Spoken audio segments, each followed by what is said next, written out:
Gli scontri a Bolzano prima, a Brescia dopo, giovedì sera. Le immagini sono quelle della violenza che si è consumata quando al 95esimo minuto il Cosenza trova il gol della salvezza, con gli ultra lombardi e chi è rimasto fuori dallo stadio che tentano di sfondare le linee della polizia per aggredire i tifosi in trasferta. Solo a mezzanotte i tifosi del Cosenza riusciranno ad uscire dallo stadio.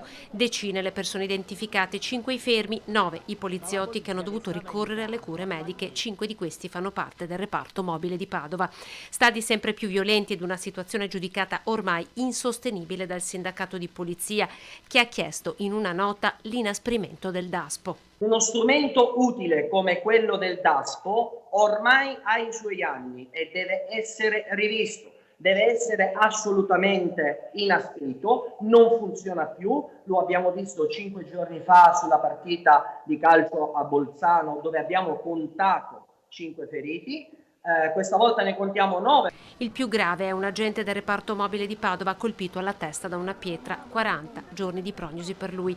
Dal DASPO a vita, per i soggetti più pericolosi, al coinvolgimento attivo delle società sportive. Bisogna caricare di responsabilità amministrativa con delle sanzioni le società di calcio affinché anche loro possano fare una forma di controllo preliminare e evitare che questo accada.